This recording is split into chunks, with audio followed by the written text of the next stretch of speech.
Alhamdulillahilladzi hadana lihada wa ma kunna linahtadiya laula an hadanallah. Asyhadu an la ilaha illallah wahdahu la syarikalah wa asyhadu anna Muhammadan abduhu wa rasuluhu la nabiyya ba'dah. Radina billahi rabba wa bi Muhammadin nabiyya wa bil islami dina. Allahumma salli wa sallim wa barik ala sayyidina Muhammadin wa ala alihi wa sahbihi ajma'in. Rabbi syrah li sadri wa yassir li amri wahlul 'uqdatan min lisani yafqahu qawli. Teman-teman yang dirahmati Allah Subhanahu wa taala, pertama-tama bersyukur kita kepada Allah atas nikmat diberikan keistiqomahan sampai hari ini. Karena Allah lah yang membolak-balikan hati setiap hambanya. Bisa jadi hari ini kita kayak hati kita tuh kan kayak berada di antara jemari Allah ya. Artinya buat Allah ngebolak-balikin hati kita tuh seringan kita ngebolak-balikin bola pingpong, bola tenis meja. Gampang banget, cuman dengan 2 jari doang. Beda banget kan kita ngebolakin hati si dia tuh udah berdarah-darah gak balik-balik ya. Kita tuh udah berdarah-darah, udah keluarin modal habis, mobil jual, segala macam dijual, sampai ngutang kemana-mana, hatinya gak berbalik. Kenapa? Karena yang megang hati dia tuh bukan kita. Kalau buat Allah, ngebalikin hati itu gini doang. Di antara jemari Allah. Ini bukan masalah Allah itu punya jari ya, karena laisa kamitslihi syai'. Jangan dianalogikan punya jari kayak makhluk, itu nggak boleh. Cuman di sini semacam permisalan betapa mudahnya buat Allah ngebolak-balikin hati orang. Orang yang mungkin nggak pernah kebayang dia bakalan masuk Islam, yang kebayang oleh yang lain tuh dia bakalan mati dalam keadaan memusuhi Nabi itu, malah ternyata dengan mudah Allah balikan hatinya. Justru di hari ketika dia pengen bunuh Nabi, di hari ketika dia bawa pedang tanpa sarung. Kalau bawa pedang pakai sarung tuh masih labil, bunuh nggak ya, masukin lagi, keluarin lagi kan ya.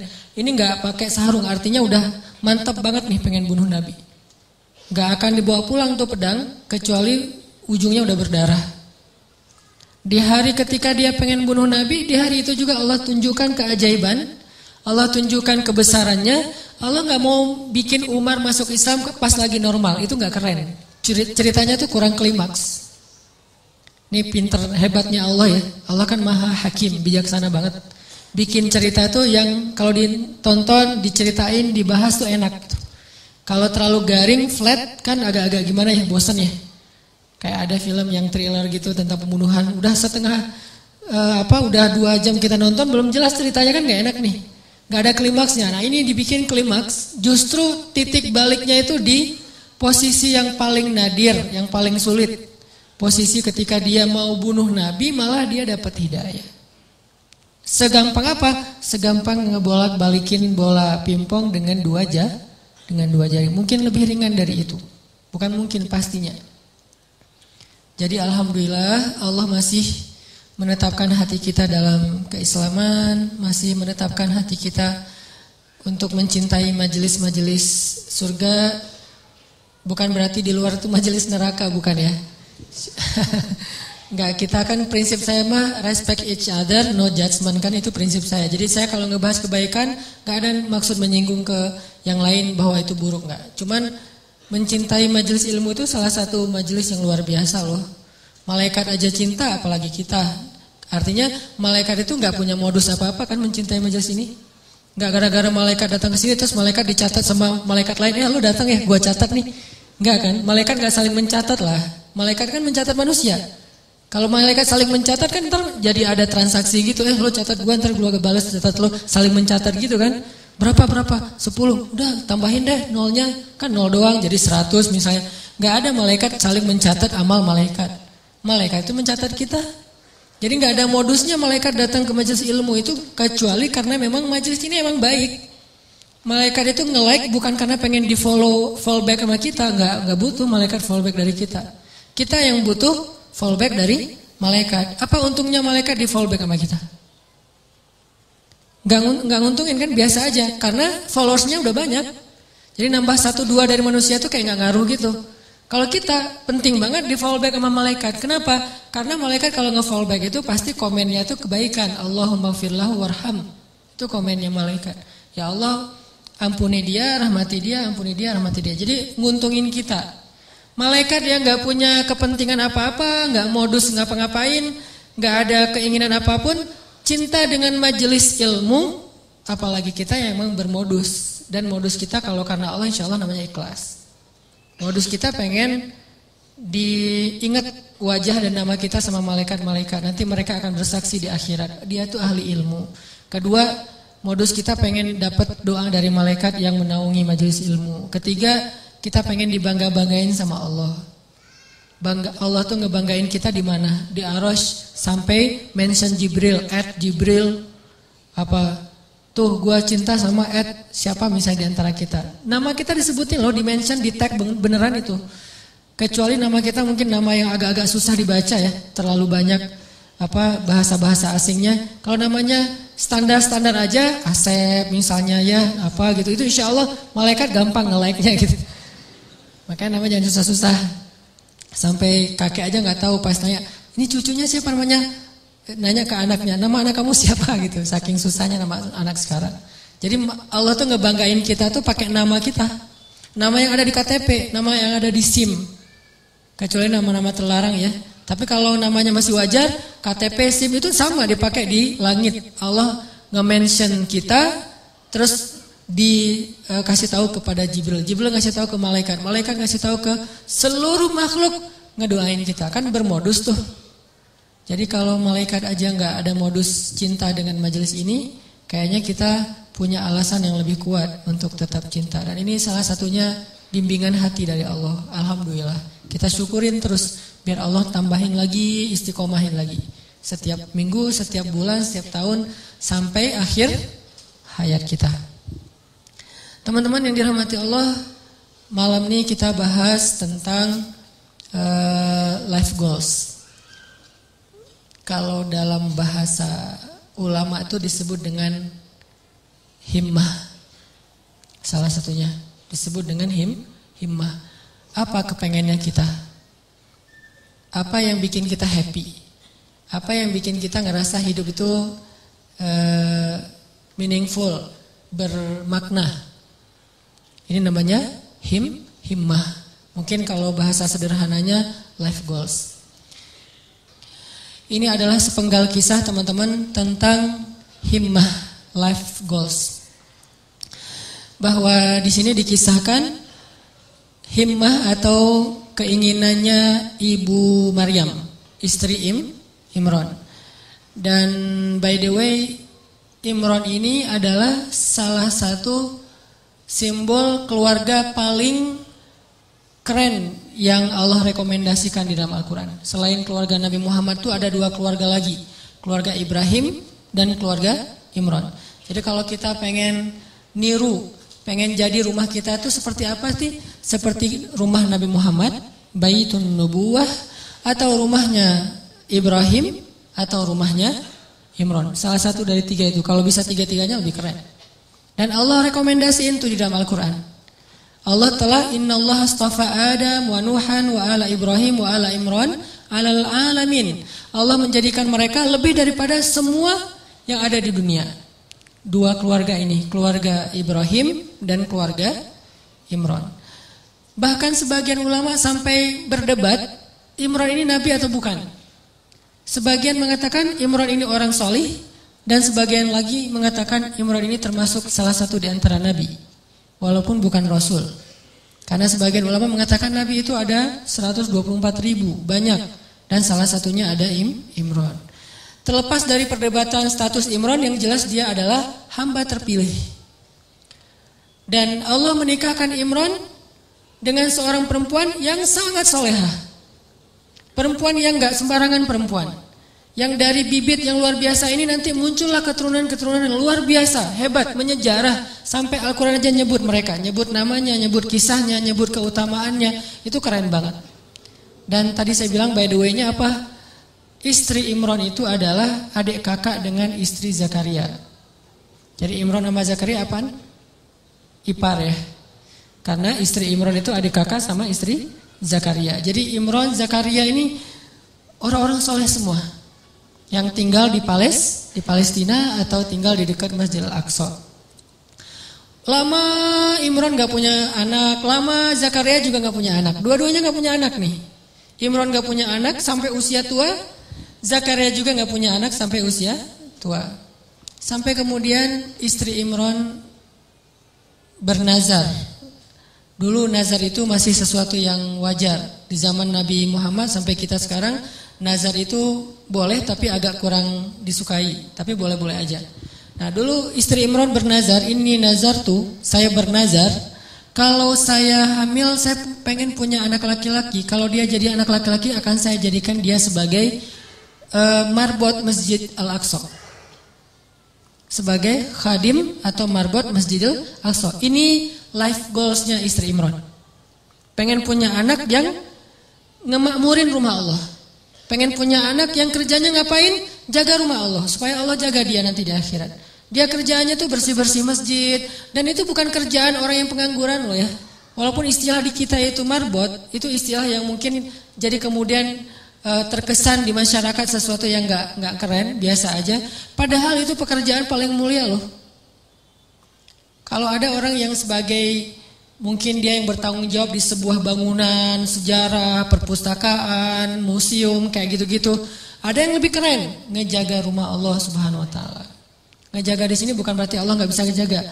Allah ngasih kita bagian supaya kita dapat kebaikan, karena kehormatan. Kalau Allah menjagain sendiri terus nggak ada peluang kita untuk dapat kehormatan dari Allah. Justru karena Allah kasih kesempatan, ini bukan karena Allah kurang mampu, enggak. Tapi Allah pengen kita dapat kehormatan dengan menjaga rumah Allah. Memakmurkan rumah Allah. Itu life goalsnya istri Imran. Pengen banget punya anak laki-laki bakalan jadi seperti Zakaria. Jadi istri Imran ngefans banget berat sama Zakaria. Ya Allah saya pengen punya anak laki-laki kayak gitu tuh. Kayak ipar saya. Kayak Zakaria, mudah-mudahan anaknya laki-laki. Nazar sampai, fataqabbal minni ya Rabb. Terima ya Allah, terima. Nazar. Dulu kan gak ada USG ya. Ketawanya pas sudah lahir. Pas sudah lahir, kaget istri Imran. Rabbi, inni wada'tuha unsa. Ya Allah gimana nih anaknya perempuan? Sementara, walaysa dzakaru kal unsa. Ini perlu kita garis bawahin. Laki-laki tidak sama seperti perempuan. Ini bukan bab emansipasi. Bukan Islam anti kesetaraan gender, bukan. Maksudnya adalah dulu tradisi orang Bani Israel, tradisi orang Yahudi yang ada di Palestina, perempuan itu nggak boleh menjadi marbot di masjid. Perempuan itu nggak boleh belajar di dalam masjid. Perempuan itu nggak boleh bahkan masuk ke masjid kecuali terbatas sekali gitu. Jadi maksud laki-laki tidak sama dengan perempuan, maksudnya tradisi yang berlaku waktu itu tidak sama laki-laki dengan perempuan. Ini bukan doktrin bahwa Islam itu nggak mengakui perempuan, bukan. Kita harus balik lagi ayat itu, kembalikan lagi kepada konteks sejarahnya. Makanya saya sering bilang jangan menjudge sejarah dengan angle kekinian, pasti jadi salah paham. Kalau kita menilai sejarah tapi pakai persepsi kekinian, kita akan sering salah paham terhadap sejarah. Kok gini sih, kok gitu sih? Kenapa? Karena kita ngelihatnya benturan dengan culture kekinian kan.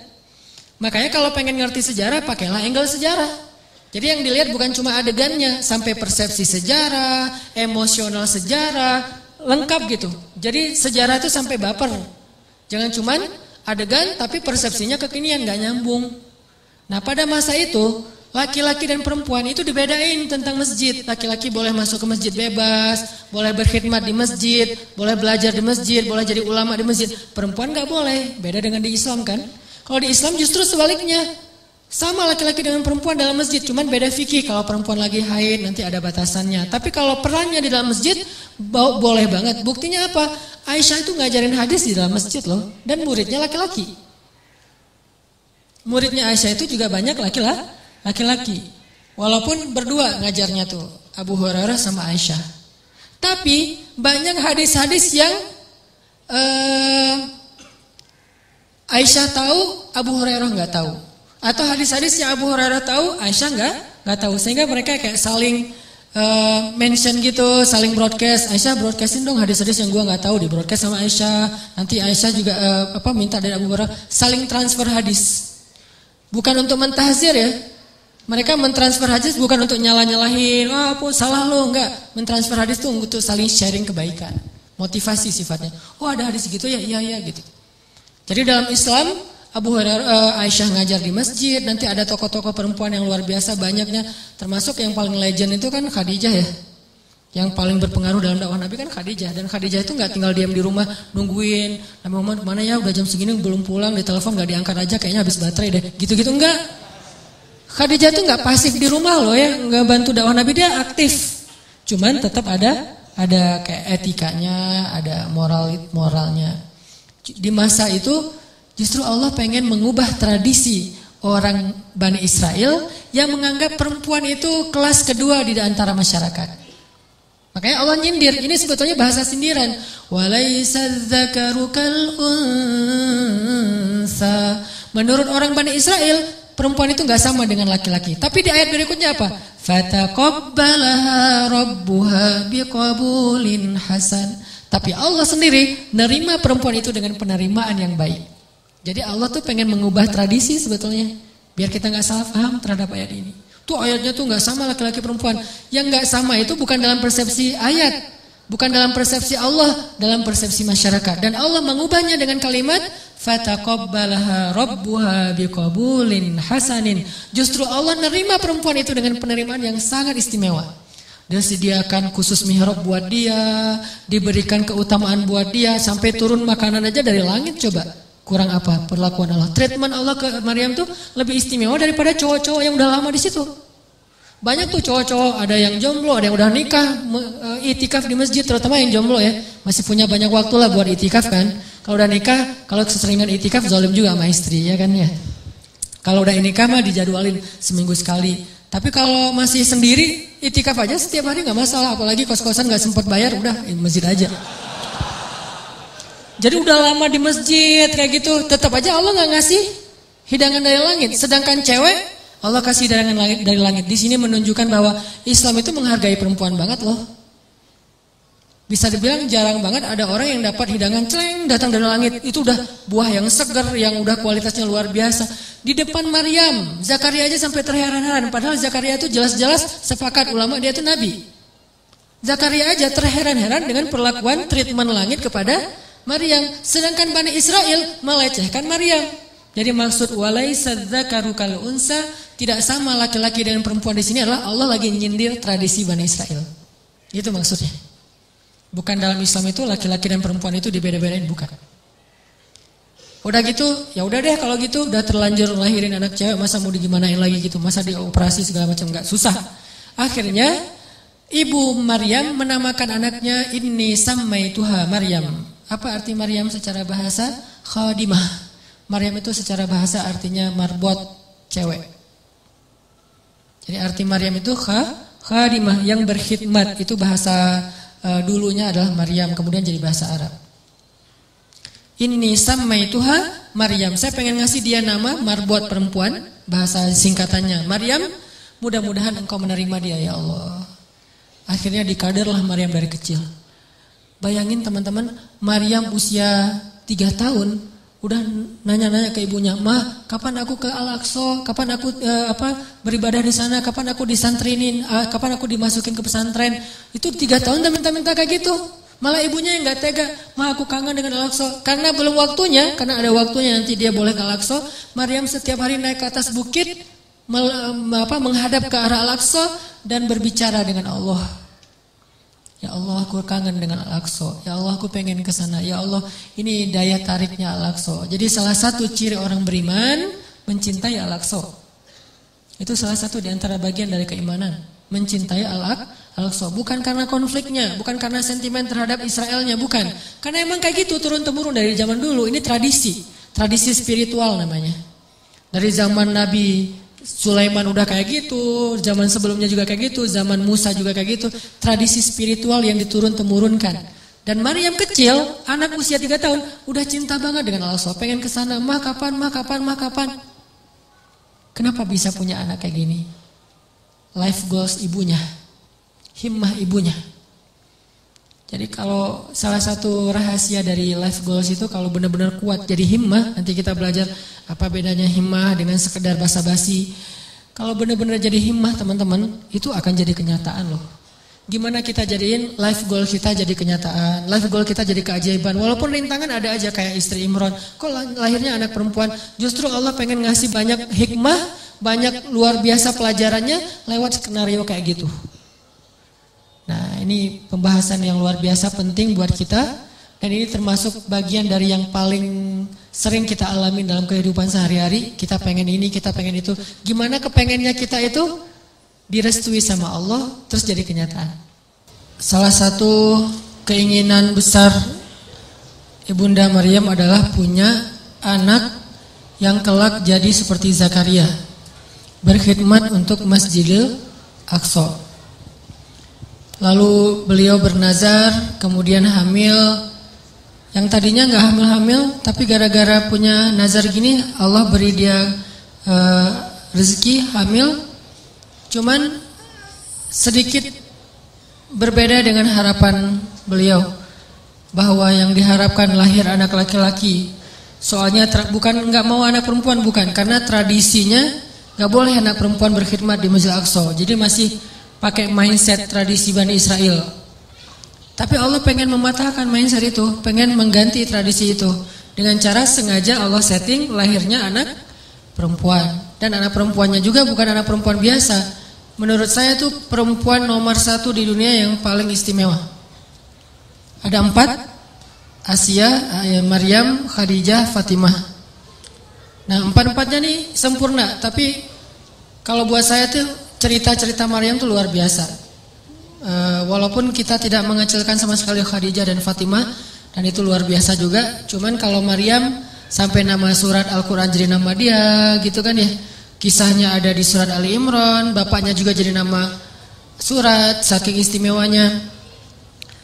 Ini Allah setting kayak gitu. Lahir anak perempuan, Maryam dari kecil udah solehah. Solehahnya tuh kayak gift, bakat. Bukan solehah hasil didikan, tapi emang bakat. Kan ada orang yang bakat soleh, ada yang dididik jadi orang soleh. Kalau yang bakat soleh tuh keluarganya nggak ada yang soleh. Justru keluarganya soleh gara-gara dia lahir.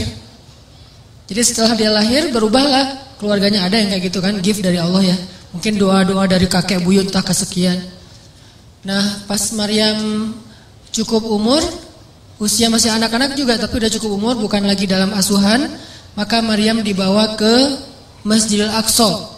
Awalnya ditentang sama rabi-rabi Yahudi yang ada di sana tuh ditentang karena ini menyelisihi tradisi mereka.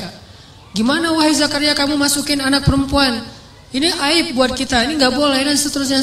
Akhirnya Zakaria meyakinkan mereka, membujuk mereka sampai Zakaria bikin SOP.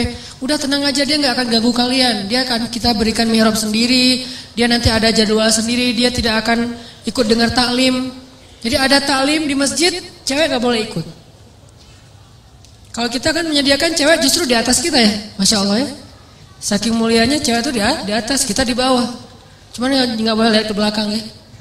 Doain aja yang di belakang, mudah-mudahan tahu akun kita. Jadi cewek-cewek pada di atas. Kalau di zaman dulu Bani Israel justru cewek itu gak boleh ikut taklim loh. Kalau ada yang bilang Islam itu anti perempuan, kesetaraan gender, emansipasi segala macam, enggak. Justru Maryam itu enggak boleh ikut taklim para laki-laki. Mereka buat taklim tafsir Taurat, hadis-hadis Nabi Musa, kan dulu tuh ada tafsir, ada hadis juga ya. Tafsirnya kitab Taurat, hadisnya Nabi Musa, bahas sirah, bahas fikih, itu semuanya buat cowok-cowok. Ceweknya enggak boleh. Kalau Maryam dibolehin tinggal di sebuah mihrab dengan syarat dia enggak boleh ikut dengerin taklim. Dia murni cuma ngangkat-ngangkat air, naruh untuk orang berwudu, terus ngebersihin masjid pas orang udah pada bubar, gitu doang. Tapi subhanallah, banyak adegan ketika murid-murid yang cowok ini ujian, mereka nggak bisa jawab, Maryam bisa jawab. Karena Allah sendiri yang mendidik Maryam, bukan seorang ulama. Allah sendiri yang nge-treat Maryam. Jadi ilmu Maryam itu terkenal di antara mereka, sehingga diam-diam cowok-cowoknya malah banyak belajar kepada Maryam. Ini cara Allah mengganti tradisinya.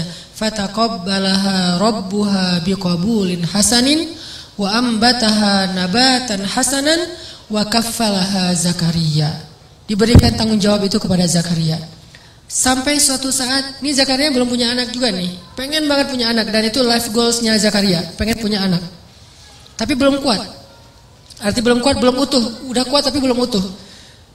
Dari sisi mana utuhnya nanti kita bahas. Terus suatu hari Zakaria lagi mau nengok ngejenguk Maryam di dalam mihrab. Mihrab itu kayak ruangan kecil gitu. Tok tok tok, assalamualaikum. Masuklah Zakaria. Tiba-tiba ngelihat Maryam lagi berzikir, dan Maryam itu kalau zikir itu ngeri loh. Selain bekerja ngeberes-beresin masjid, sisanya ngapain? Zikir. Zikir terus, dan zikirnya itu lebih daripada orang tua yang udah soleh banget, ulama besar, lebih dari itu. Padahal anak SD loh. Saking solehnya Maryam, anak SD zikirnya ngalahin ulama-ulama, ketua ormas, founder ormas gitu yang keren-keren. Udah kalah lah pokoknya. Maryam banget tuh. Dia zikir, tidur sebentar, zikir lagi, zikir. Dan buat dia tuh zikir itu kayak kita main. Jadi banyak zikir dia teh. Tagline-nya bukan banyak main, banyak manfaat, gak jelas gitu kan. Banyak zikir tuh Maryam tuh. Subhanallah. Pas Zakaria masuk, ngelihat Maryam lagi berzikir, di sebelahnya ada buah-buahan dan segala macam yang nikmat-nikmat makanan. Dan itu bukan bawaan dari Zakaria. Zakaria kaget. Ya Maryam, anna laki hadza? Maryam, kamu dapat dari mana ini? Kata Zakaria. Kan Zakaria itu sayang banget sama Maryam, lebih dari anaknya sendiri. Sejak Maryam kehilangan ayahnya, jadi yatim, maka Maryam itu adalah Zakaria. Ya seolah-olah anak sendiri buat Zakaria. Dan Zakaria itu sayang banget sama Maryam. Maryam ini dari mana? Kata Zakaria. Huwa min indillah, kata Maryam. Ini dari Allah, wahai paman. Dan Allah yarzuqu may yasha'u bighairi hisab. Allah tuh kalau ngasih rezeki itu enggak pernah hitung-hitungan, gampang banget buat Allah, malah ceramah. Zakaria, oh iya benar, lanjutin ceramahnya. Tiba-tiba Maryam dapat 1 minute booster, dan Zakaria tuh ngeklik banget tuh dengan 1 minute, nge-like banget lah pokoknya. Itu benar-benar booster buat Zakaria. Sejak saat itu Zakaria cemburu berat kepada Maryam. Coba teman-teman perhatikan ayat 38. Itu ayat cemburu berat tuh. Hunalika da'a Zakaria rabbah qala rabbi habli min ladunka dzurriyyatan thayyibah innaka sami'ud du'a. Pada saat itulah Zakaria berdoa kepada Rabbnya. Pada saat apa? Pada saat Zakaria ngelihat Maryam ini udah keren banget.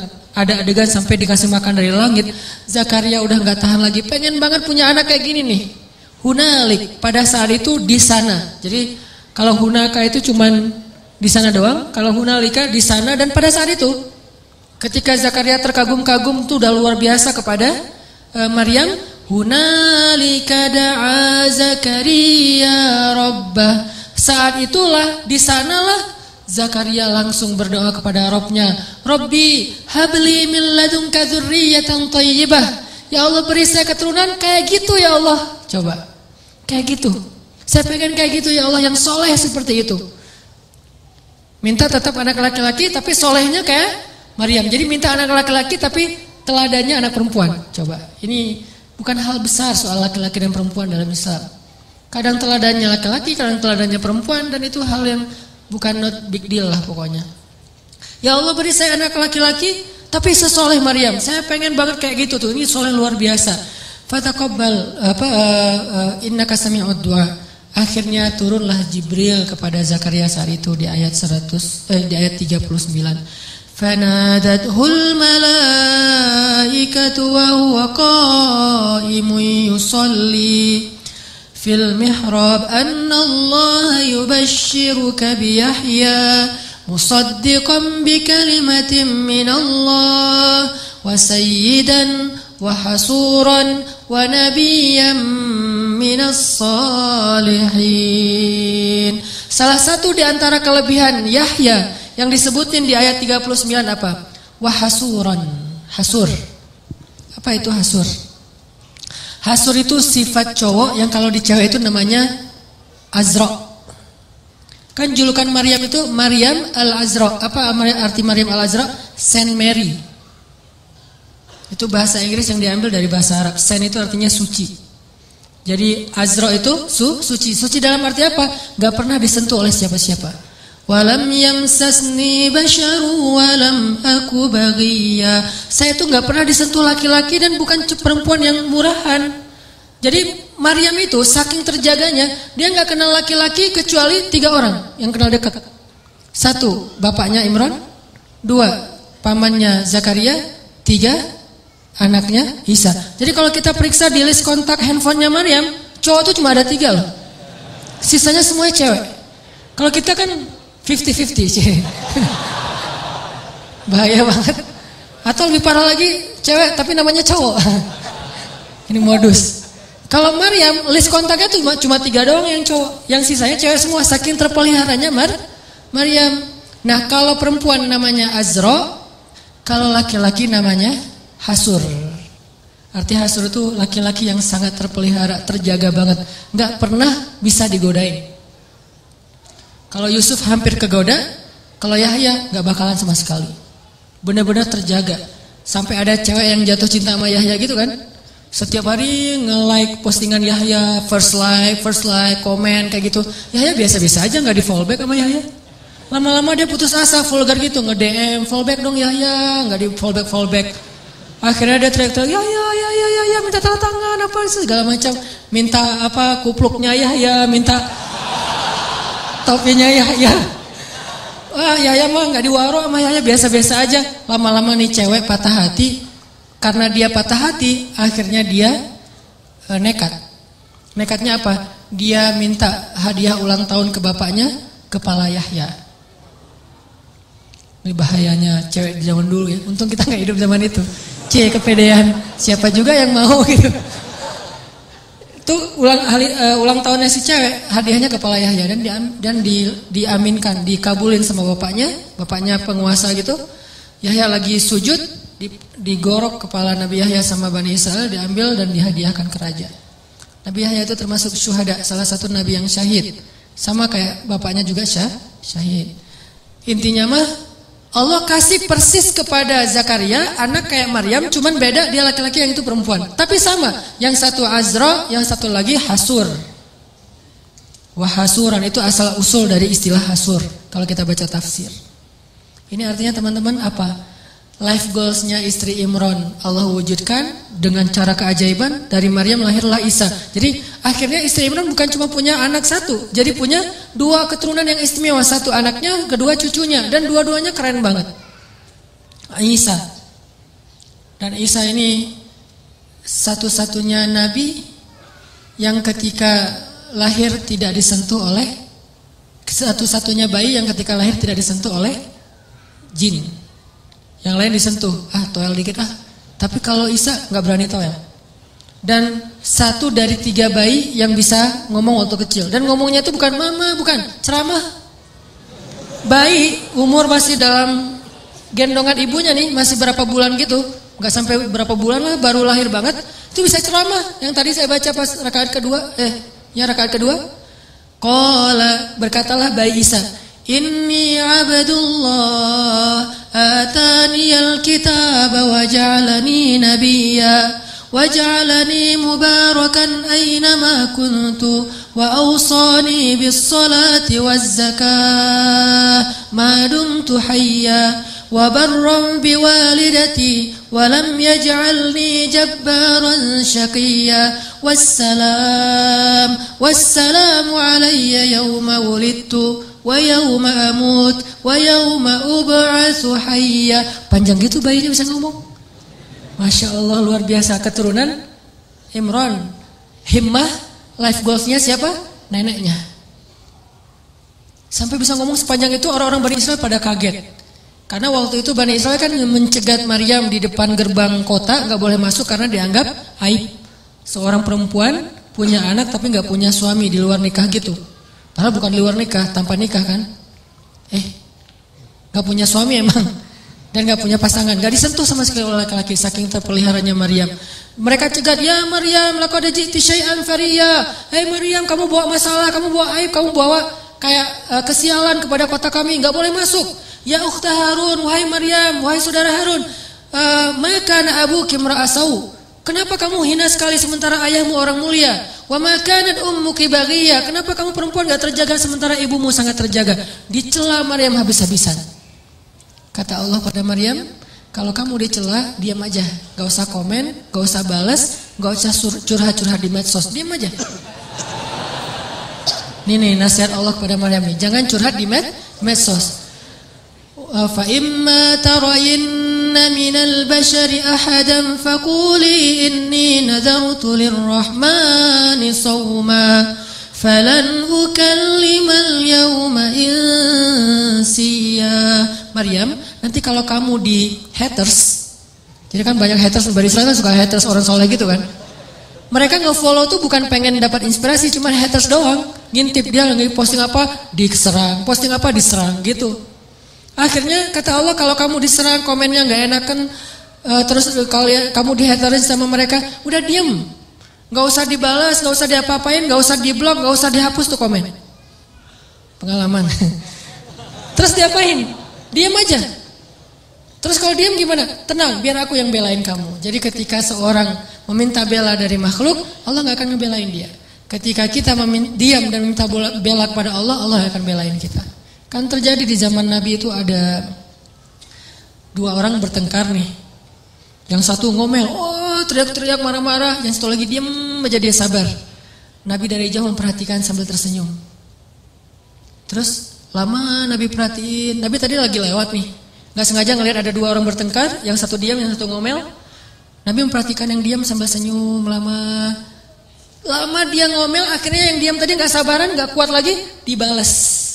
Dia komen, begitu dia komen Nabi langsung jalan dan nggak tersenyum lagi, cemberut. Sahabat bertanya, ya Rasulullah, apa yang terjadi? Kenapa Nabi udah berjalan sekarang cemberut? Kata Nabi, tadi ketika yang diam ini diam aja nih, dia sabar, malaikat mendoakan dia dan tersenyum untuk dia. Tapi begitu dia kepancing komen, malaikat pergi, maka saya juga nggak akan berada di situ, saya ikut pergi. Masya Allah. Jadi kalau kita dikomenin yang nggak enakan sama orang di medsos, diamin aja, biar yang nge-follow kita malaikat. Malaikat nge-follow kita banget tuh dan ngedoain kita. Tapi begitu kita kepancing balas komen, yang komennya itu sama-sama tidak baik isinya, keburukan, mencela dan segala macam, maka malaikat unfollow. Makanya Nabi juga pergi. Maryam disuruh diam. Lan ukallimal yaum insiya. Saya nggak akan ngobrol sehari ini. Diam aja, puasa ngomong. Walaupun itu syariat terdahulu bukan syariat kita.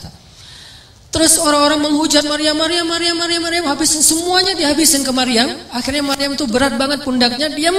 Maka Allah memberi dia ilham, kasih isyarat ke bayimu. Fa asyarat ilaih. Maryam diam juga makin menjadi-jadi. Akhirnya Maryam mengisyaratkan kepada bayinya, suruh ngomong dengan bayi saya. Tapi dengan bahasa isyarat. Fa asyarat ilaih. Mereka malah bertanya, qalu kaifa nukallimu man kana fil mahdi sabiyya. Ya Maryam, kamu udah gila. Ternyata kamu bukan cuma hina, bukan cuma rendahan, tapi gila juga ya. Kayaknya stres deh kamu. Masa kita disuruh ngobrol sama bayi? Langsung bayinya ngebelain mamahnya. Kata si bayi teh, ini mama gua disuruh berbakti sama mama gua. Apa kalian? Akhirnya pada takut. Wah, coba bayangin. Bayinya bisa ngomong lancar, bahasanya tuh tinggi lah gitu. Kayak syair. Qala inni abdullah. Saya itu hamba Allah, kata si bayi. Gak tahu nunjuk-nunjuk apa enggak. Pokoknya gitu aja. Inni abdullah atani alkitab. Saya itu dikasih Alkitab loh. Jadi dia akan diberikan nanti Alkitab, Injil. Waj'alani nabiyya. Dan Allah jadiin saya seorang nabi. Waj'alani mubarakan aynama kuntu. Dan Allah menjadikan saya berkah dimanapun saya berada, pasti ada keberkahan. Wa awsani bis shalah. Allah perintahkan saya untuk salat. Waz zakah. Allah suruh saya berzakat. Madumtu hayya. Sepanjang hidup saya. Wa barran biwalidati. Allah suruh saya berbakti kepada mama saya. Walam yaj'alni jabbaran syaqiyya. Allah enggak menjadikan saya seorang laki-laki yang penentang dan laki-laki yang kasar. Wassalamu alaihi. Keselamatan buat saya. Yauma wulidtu. Hari ketika saya dulu dilahirkan. Wa yauma amutu. Hari ketika saya diwafatkan. Wa yauma ub'atsu hayya. Hari ketika nanti saya akan dibangkitkan. Bayangin bayi ngomong kayak gitu. Kita aja yang udah dewasa bingung mau ngomong. Mau ngelamar aja bingung mau ngapain. Calon mertua nanya, "Dek, mau ngapain di sini?" Saya juga bingung, Pak, ngapain? Bingung gitu. Saking labilnya. Ini bayi coba. Kenapa bisa gitu, teman-teman? Doa, himmah, life goals dari neneknya. Setelah kisah panjang ini, saya pengen nyimpulin sederhana aja.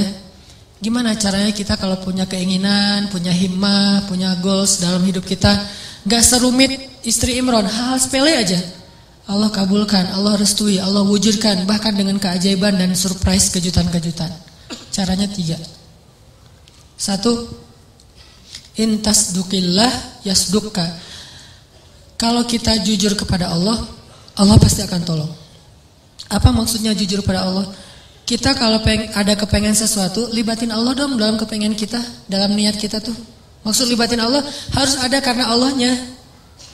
Pengen nikah kenapa? Saya pengen masuk surganya gak sendiri. Pengen nikah kenapa? Saya pengen tahajudnya tuh ada yang bangunin. Walaupun akhirnya dia tidur lagi, gak apa-apa, yang penting gak bangun. Pengen kuliah ngambil jurusan A, B, C, gak apa-apa, gak harus semuanya jurusan agama kan. Ada ilmu syariat, ada ilmu sains. Dan dua-duanya itu bisa jadi ilmu dunia, bisa jadi ilmu akhirat. Karena ilmu akhirat itu bukan ilmu agama, ilmu dunia itu ilmu sains bukan. Ilmu dunia akhirat itu tergantung niatnya buat apa. Orang belajar sains kalau niatnya untuk suatu kebaikan itu ilmu akhirat loh. Makanya libatkan Allah dalam niat kita. Saya belajar desain karena saya pengen bantu dakwah lewat desain. Saya belajar fotografi karena saya pengen bantu dakwah lewat visual. Saya belajar A, B, C sampai Z karena saya pengen. Artinya libatkan Allah dalam proyek kita. Intasdukillah, kalau kita jujur dalam hal itu, yasdukka, Allah pasti bantu banget. Makanya kenapa Allah ngasih keajaiban kepada istri Imron? Karena niatnya juga apa? Pengen berkhidmat ke rumah Allah. Tapi kalau pengen bangga-banggaan doang mungkin gak akan diwujudkan sama Allah. 1 tipsnya, kalau kita pengen life goals kita tuh jadi banget, maka coba libatin Allah dalam niat kita. Tapi kan gak bisa bohong ya sama Allah ya. Karena kalau kita bohong sama Allah gimana? Yukhadi'una Allah walladzina amanu wa ma yakhda'una illa anfusahum wa ma yash'urun. Allah tahu banget lah. Kita mau bohong, mau jujur tahu banget. Wa asirru qaulakum aw jaharu bi innahu alimun bidzatis sudur. Jadi sama Allah tuh enggak ada gunanya kita bohong. Sama manusia dosa tapi kadang untung. Secara dunia ya, dosa berbohong tapi kadang-kadang untungin dunia kita. Tapi sama Allah enggak bisa karena dia enggak akan ketipu sama kita. Alimun bidzatis sudur, sangat tahu segala yang tersembunyi dalam hati kita. Jadi kalau kita jujur kepada Allah dalam satu goals, dalam satu kepengennya kita, harapan kita, himmah kita, karena kita pengen ada urusannya dengan Allah, pengen dapat ridha Allah, pengen apa dengan Allah, maka Allah pasti akan bantu. Teman-teman yang dirahmati Allah, tadi ya yang pertama, kalau kita pengen life goals kita, kepengennya kita, harapan-harapan kita sebesar apapun tetap mungkin banget untuk terwujud karena Allah nggak ada yang nggak mungkin di sisinya. Ala kulli syai'in qadir. 1 tuh intasdikillah yasdukka. Kalau kamu jujur ke Allah, Allah akan jujur. Maksud jujur ke Allah tuh libatkan Allah dalam niat kita. Kayak tadi misalnya, kenapa pengen punya pasangan? Biar ada yang mensupport saya buat dakwah. Biar ada yang ngebujuk saya buat ke masjid. Biar ada, semuanya ada urusannya dengan Allah. Nah ini pasti akan Allah mudahin banget. Dan itu akan jadi keajaiban. Jadi kayak nggak pernah kita nyangka tuh bisa terjadi. Kalau kita intasdukillah, kalau kita jujurnya ke Allah. Terus yang kedua, jangan sampai apa yang kita inginkan itu sekedar khawatir. Jadi niat itu teman-teman ada 2. Ada khawatir, ada azam. Apa beda khawatir dengan azam? Khawatir itu bahasa Arab yang terus diserap jadi bahasa Indonesia khawatir. Khawatir itu aslinya artinya adalah keinginan yang terlintas sebentar terus hilang lagi, itu khawatir. Misalnya kita ngelihat ada di histori kita gitu, ada anak hafal Quran 30 juz usia 7 tahun. Duh, pengennya kayak gini, dah. Lihat lagi nanti ada yang traveling kemana gitu Raja Ampat, aduh pengennya jalan-jalan kayak gini. Lihat lagi nanti ada yang ternyata baru beli mobil baru, aduh pengen mobil kayak gini. Lihat lagi ada yang baru selesai custom cafe racer, aduh pengen punya motor kayak gini. Gonta-ganti terus tuh keinginannya, ini namanya khawatir. Gak ada satupun yang akan terwujud. Dan kalau itu kebaikan pun tidak ada yang berpahala. Kenapa? Karena dia cuma terlintas.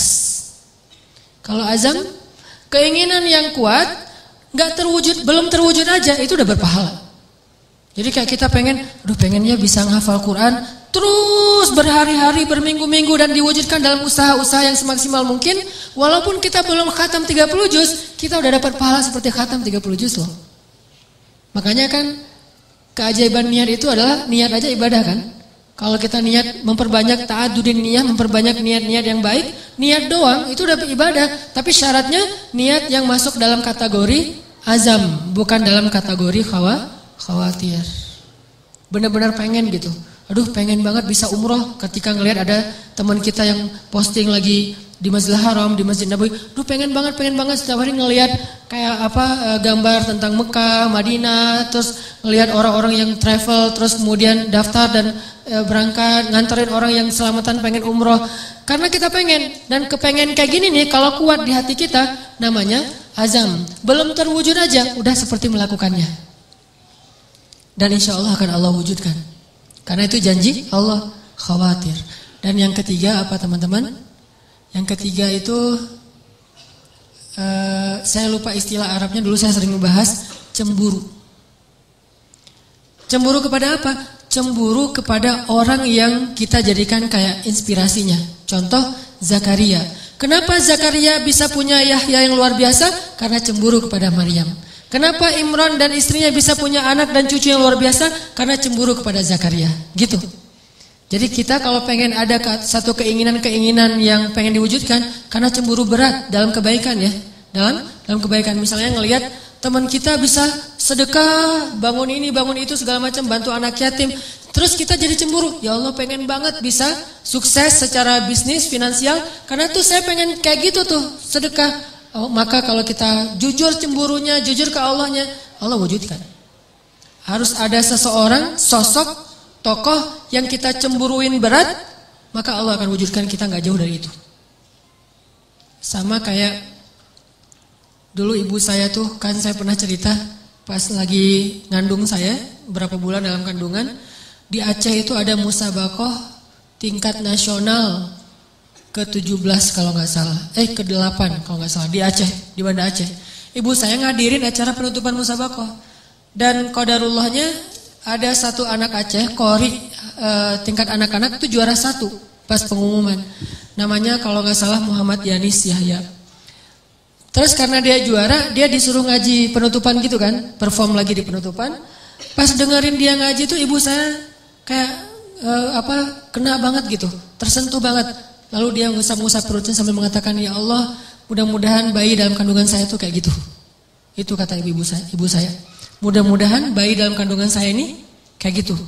12 tahun kemudian, waktu itu Yanis usianya 12 tahun. 12 tahun kemudian ada musabaqah tingkat nasional di Pekanbaru. Saya ikut musabaqah mewakili Aceh tingkat anak-anak Qori, dan alhamdulillah Allah takdirkan juara 1. Dan ibu saya mengatakan, inilah doa saya 12 tahun yang lalu. Persis gitu. Karena apa?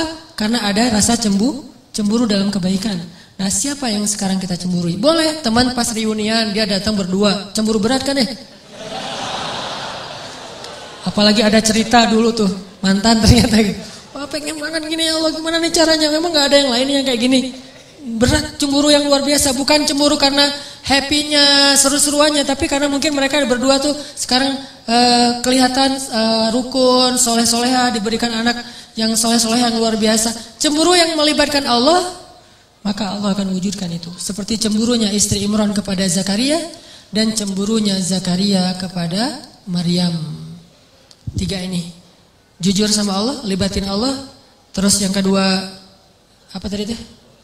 Oh ya, azam, jangan khawatir, keinginan itu harus kuat, jangan loncat-loncat, jangan ganti-ganti. Dan yang ketiga adalah cemburu. Sama kayak orang yang pengen banget ketemu dengan ulama siapa gitu kan ya. Karena azamnya kuat, diikhtiarkan dengan istighfar, dengan apa, akhirnya ketemu. Ini mudah-mudahan ini bermanfaat. Barakallahu li wa lakum. Mari kita tutup dengan sama-sama berdoa kepada Allah. Mudah-mudahan Allah wujudkan semua harapan-harapan dan keinginan kita.